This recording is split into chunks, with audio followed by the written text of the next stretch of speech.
I saw police being forceful, pushing young men and women to the ground as they made almost 100 arrests. Will the cold affect your voters? Well, we have a lot of tremendous support. Free, wherever you get your news. The people here know that worse storms may well be on their way.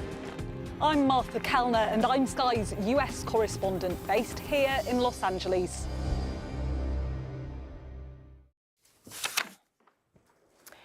This is Sky News. In just a moment, the press preview. A first look at what's on the front pages as they arrive. But first, our top stories. One man has died and nearly 1 million people have been left without power after Storm Eowyn brought havoc and travel disruption across Ireland and the UK. Hamas has released the names of 4 hostages expected to be freed tomorrow as the ceasefire agreement with Israel approaches its second week. And private prosecutions could be launched against journalists and executives who are alleged to have intruded into Prince Harry's private life.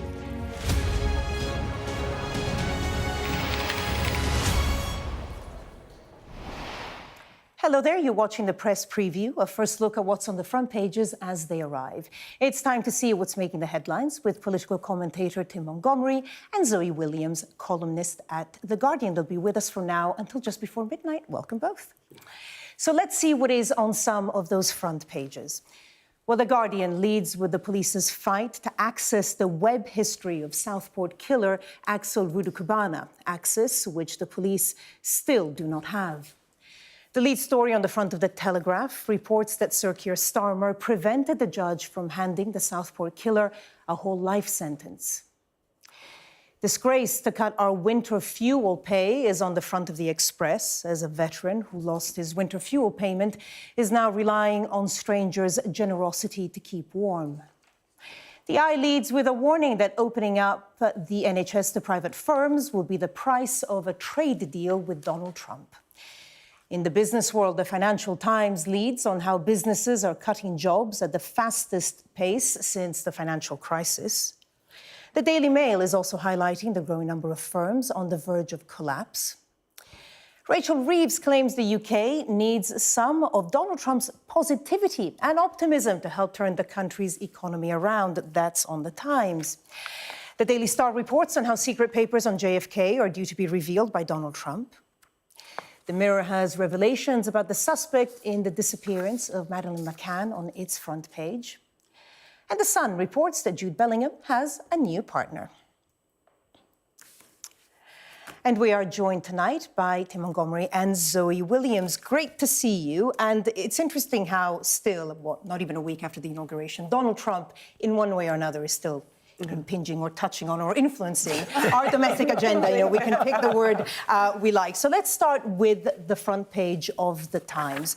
So talk us through this. Rachel Reeves, Britain needs a dose of Trump positivity. What does she mean by that? So basically, she's saying that that kind of optimism, that bombastic positivity is good for the economy, and she mentions Animal Spirits, which I'm sure you all remember was that book that came out just after the financial crash, which said how much of markets is to do with just the kind of wet-brained human herd-like, oh, we're in a good mood, oh, we're in a bad mood. Now, it's a completely asinine thing to say. You know, you can't look at Trump and say, oh, he's this incredibly optimistic, you know, pro-American, all-singing, all-dancing president, because the optimism is completely bookended by a kind of savage anti-immigrant, anti-trans rhetoric. So you can't, as a progressive chancellor, choose one bit and ignore the other bit. She's clasping at straws. But what is also interesting to me is that everybody always says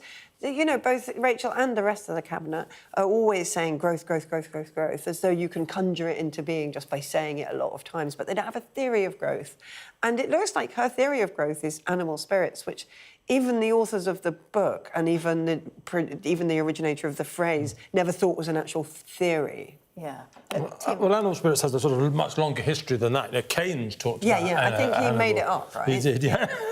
But you know, I think I'm not usually in a position to be defending Rachel Reeves, but I'm going to defend her on this occasion because I think she's learnt the lesson actually when she first came into office. The economy wasn't growing, you know, crazily fast. But when Labour came to power, the economy was beginning to pick up. And what Labour did, if you remember, in those first sort of couple of months, was they talked about the awful inheritance that they'd had. And what that did was actually depressed investor sentiment. And there is a lot about, if you are a business person and you're deciding whether to invest in an economy, whether to take on new people, confidence really matters. Economics, just like much of the rest of life, is a psychological thing as much as anything. And so, yeah, of course, Rachel Reeves isn't going to copy much of the Trump agenda. They're chalk and cheese politically.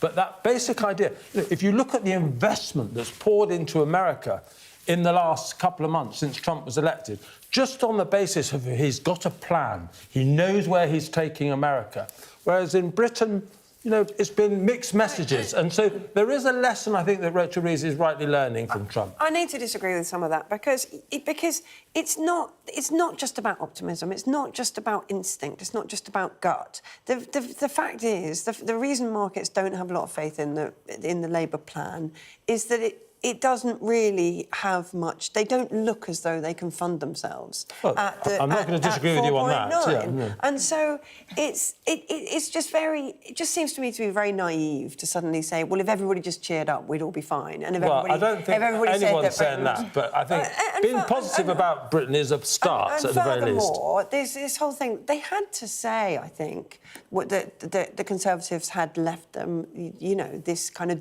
I mean, I think they should have done more of a doomsday book in a way. Really? And said, this is the state the NHS was in, this is the state the Treasury was in, this is the state schools were in. They should have landed it all in one go and said, it's just going to take a while to clear this up. Right, but you know, I don't think you're going to con investors into having more faith in your country by not saying all that. No, but if you don't look like you've got confidence in yourself, it doesn't help. And Rachel Reeves certainly gave a very sort of depressing perspective. And of course, then came all the tax rises, where I agree with you. Yeah. If your economic policies are wrong, you won't get the economy growing. If you look at the front page of The Telegraph, it kind of shows you how, if we think back to the first presidency of Donald Trump, a lot of people were quite horrified at him, sort of waiting for him to go away. Now, he seems to be an example for a lot of people, and not just in this country. I think Simon Case... Sorry. I mean, you're probably his friend. I think Simon Case, again, is being sort of provocative and unsophisticated with this argument. He's everything that is ridiculous about Trump's executive orders, like the one that puts humans before fish and completely misdiagnoses the cause of the LA fires. He calls impressive political theatre, which is a kind of get-out-of-jail-free card. We don't have to believe it, folks, because it's just a little bit of vaudeville. And everything that he doesn't absolutely balk at, he calls decisiveness and leadership, and this is ridiculous. That, you know, there is genuine provocation from the White House. There is probably genuine moves that aren't what they seem to be. Just like the threat to close down TikTok, which materialised in him saving TikTok, his threat to do tariffs probably won't look like that. So obviously there's a bit of sleight of hand, but the Simon Case saying that this is something that we should all copy is just like saying, why don't you copy this nonsense politics that isn't real? Look, we can go through the individual policies, and I'm sure Zoe and I could be here for hours going through the individual policies. Barbara's face. maybe 5 minutes. All I will say is, let's just look at the broad picture. Yeah. And I think that's why this is correct. Over the next 2 or 3 years, we're almost going to have a laboratory experiment. You can look at differences. America has a reserve currency, but I won't go there for the minute. But basically, we're going to have a model of what America's doing, which is going to be tearing up sort of net zero policies, deregulatory, cutting taxes, cutting the bureaucracy. And then you're going to have Britain and most of the rest of Europe, which is piling on sort of green regulations, which is largely a high tax environment, which is going to continue to perhaps not really control borders properly. We're going to be able to compare the two. And I think it's going to be a really stark comparison. Now, at the end of this, people like Zoe may say the social costs of what Trump did are unacceptable. Now, I can take that, but I think what we will be able to see over the next few years is a very different European and American model. And at the end of it, we're going to be able to evaluate it. What do we want? The high-growth America, which is what I predict, with some certain social consequences, or the European model, which I would say continuing decline. Do you think it'll be a binary choice? It's never, of course, entirely binary and simple. But overall, I think there'll be a very big difference between the growth rate of America and Europe. We've seen it over the last 15 years, largely because of the cost of energy. Listen, the tragedy of your argument, the real tragedy of sitting next to you and here you make it, is that the climate change doesn't care about your borders, it doesn't care about your trading blocks, it doesn't care about your growth rate. Climate change will hit all of us, and it will hit all of us if America resides from the Paris Agreement, which it most certainly will,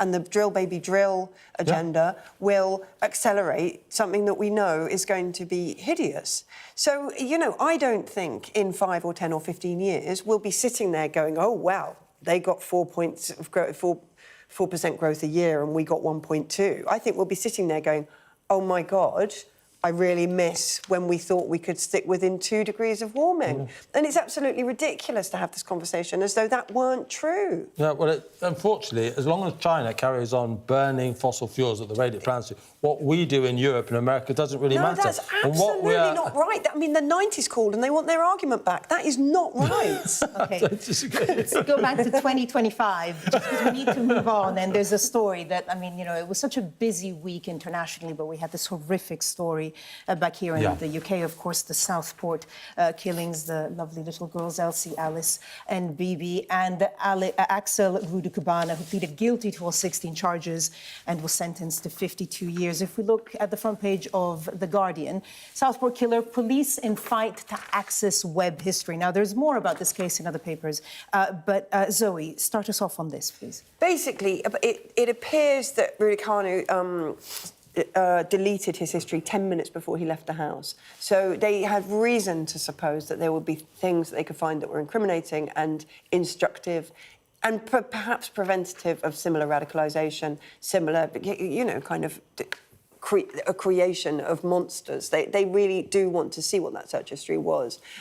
What's interesting and concerning is that they've applied to both Google and Microsoft to release it and been told that it would take several years. Now, I don't... Several years? I don't think... I can't believe that anything that's possible in several years is not possible in 2 days. Yeah. But furthermore, I think it's absolutely plain that, you know, these big tech giants, it's not in their interests for people to start joining the dots between violent crime and online radicalisation. That's not... They don't want those dots joined. They don't want to be held accountable. They don't want to be regulated, and they don't want the kind of unfettered publication of everything questioned. So I think there's plainly a kind of long-term corporate strategic element of refusing access, or at least delaying it to this extent. And I think the governments on both sides, although obviously Trump won't because he's a sociopath, should get involved. Tim, let me just bring up the front page of the Daily Telegraph before I come to you. And that is, well, the title here is PM rejects whole life term over Southport. A lot of criticism over the sentencing, 52 years, because, of course, he was a minor when he committed the crime. What's this story about? Well, a lot of people are very angry. I think he was it 10 or 12 days short of being 18? So, you know, if he committed the heinous crime that I think we all wanted to shield ourselves from yesterday when it was reported, you know, he would have been able to have a whole life sentence. He'd have been in jail for the whole of his life. And, my goodness, if you're a parent of those children, that's what you would want for this killer. But I'm sorry to be slightly pedantic on this, but I do think it matters. You know, we have different laws in place to protect children, and I think once you have decided that, you know, you can't try children in the same way as adults, you can't then shift the you know, the year at which this starts, because, you know, then the law doesn't mean anything. And what's the specific allegation here? The specific allegation is that Keir Starmer was involved in some way in the process, so that the instructions were sent down from the Ministry of Justice to the courts not to be able to, you know, produce a higher sentence. It's actually quite interesting, isn't it? Because I have come to not think of Keir Starmer as somebody who sticks by his principles at the risk of difficult headlines. But actually, you know, he's a human rights lawyer. Obviously, he's going to stick by this principle. And he's made life quite difficult for himself, I would imagine, because Kemi Badenoch, for sure, will make hay with it. Yeah, but we were violently disagreeing a few minutes ago, but I think on this topic we're absolutely on the same page. And back to the story that we were just talking about, you know, a few moments ago, the idea that the tech companies are hiding this information or keeping this information. They know that the killers search history. The fact that it could take years for this to come out, that is basically them trying to separate the moment of public anger, which is now, from the moment this is disclosed. Because you can imagine, in 3 years' time it'll come out and it'll be a tenth of the story that it is now, a tenth of the use to the authorities to know these are the kind of websites that we need to be closing down. So it really is outrageous. And I hope that next time Keir Starmer sits down with Donald Trump, and Donald Trump has Elon Musk and other people at his table, they say, we need this information and we need it now, or we're going to start closing down your company's access to British citizens. Because I bet if Keir Starmer made this a big issue, because I think the online safety of children gets people exercised in a way that few other issues gets them exercised, I think he'd be absolutely on the side of the British people. So we're going to have to leave it there for now. Tim, Zoe, thank you. And coming up, among the stories we'll be discussing this on the front of the eye, the headline, opening up NHS to private firms will be the price of a Trump trade deal. Number 10 warns. We'll talk about Trump again. We'll be right back.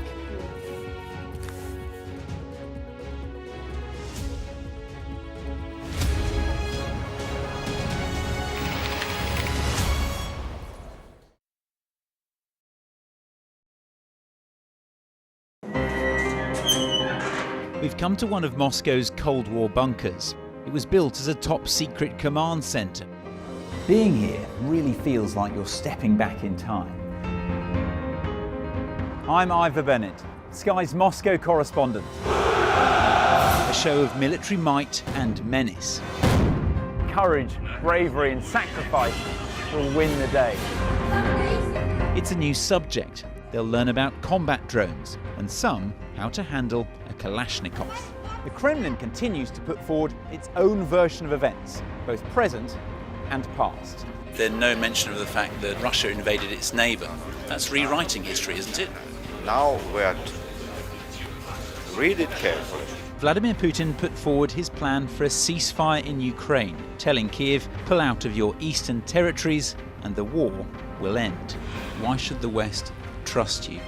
Frankly, I don't care whether the West trusts us or not. Vladimir Putin is already the Kremlin's longest-serving leader since Stalin. The question is, what will a fifth Putin term mean for Russia and the world? Why do you support Vladimir Putin, Mr. Segal? I can't answer questions that stupid. I've watched Vladimir Putin attempt to create a new world order. The St. Petersburg Economic Forum was the backdrop to Vladimir Putin's latest verbal volley that Russia could send missiles to other nations to target the West. Ambassador, I wonder, shall we have a quick word for Sky News? Is the West right? Are you fueling Russia's war machine? Swedish media, oh my God, you're not afraid of being here. American journalist Evan Gershkovich is on trial here, but was first on display. Russia says Evan Gershkovich was caught red-handed, but has never produced any evidence to back that up. Sky News. Get the full story first.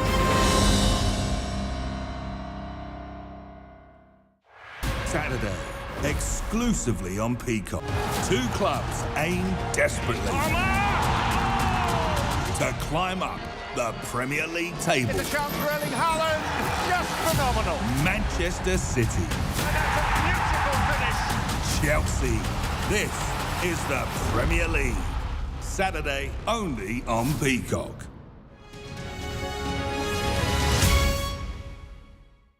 Mandatory evacuation, you must leave! For many people, Harvey is far from over. People here believe the water will be this deep for weeks. I'm Greg Milam and I'm Sky's Chief North of England correspondent. Are you trying to run me over, Sir Philip? No, go away. Look like it, sir. Will you respond to those who made accusations, Sir Philip? Can you go away? Sky News, the full story first.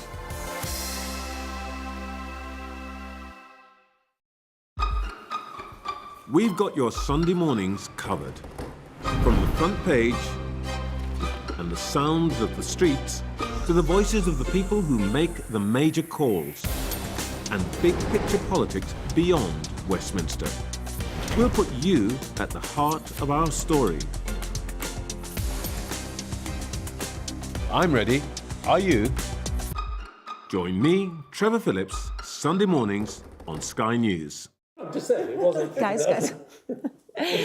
Welcome back. You're watching the press preview with me now, political commentator Tim Montgomery and Zoe Williams, columnist at The Guardian. OK, let's go back to the papers. Let's start with the Eye, the story that we teased a little earlier. Opening up NHS to private firms will be the price of a Trump trade deal. That warning from Number 10. Full access to NHS is expected to be a key demand from the White House. Tim. Well, I think one thing that's always sort of kiboshed a trade deal between Britain and America up until now is sort of chlorinated chicken. Do you remember the debates we constantly had about that? But I think this is the biggie, actually.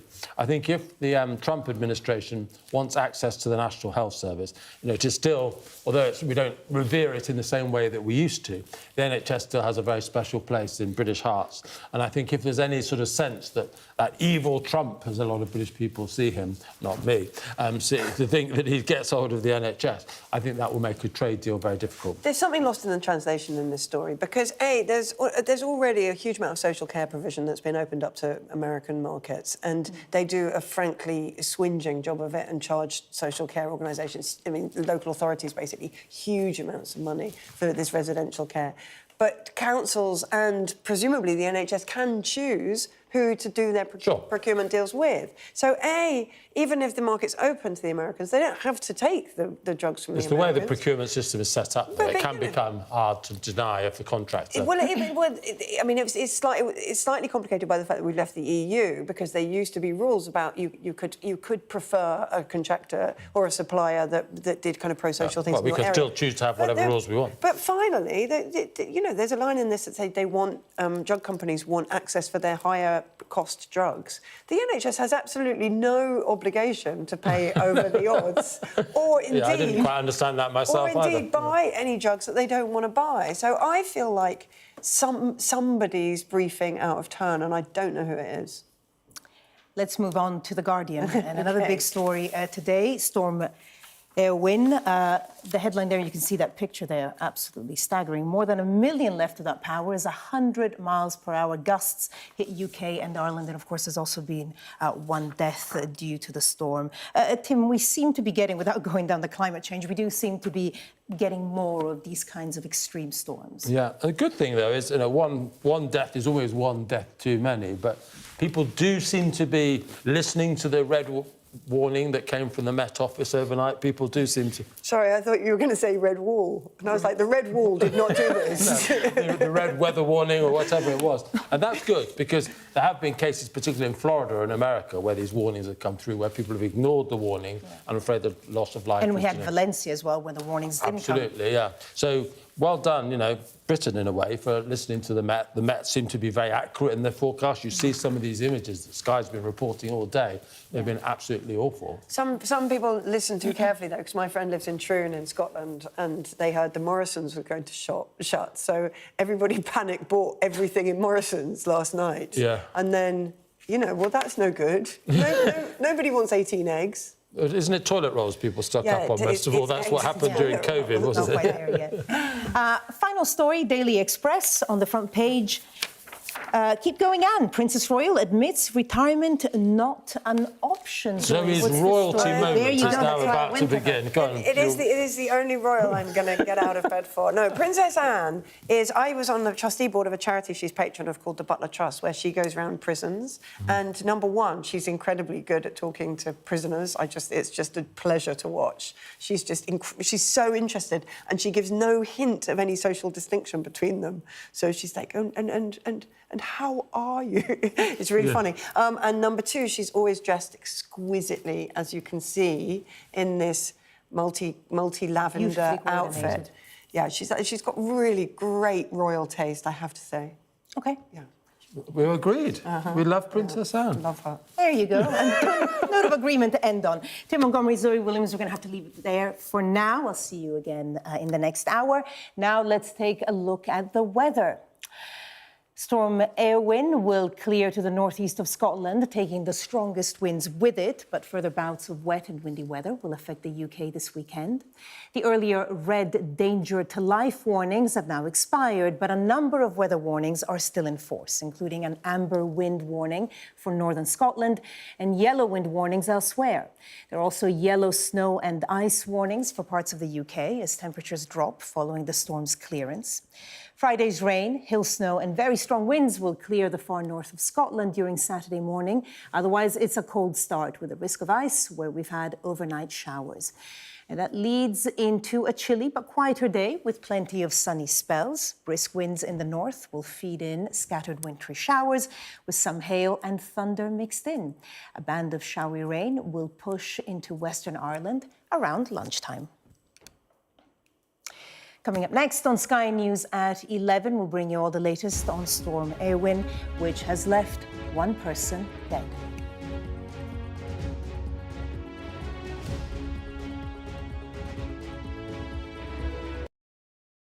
Weeknights on Sky News. This is your chance. Tell people.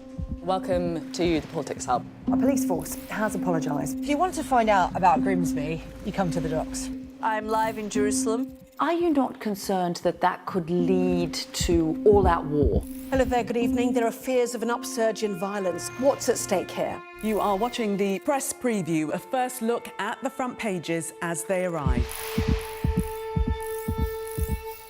I saw police being forceful, pushing young men and women to the ground as they made almost 100 arrests.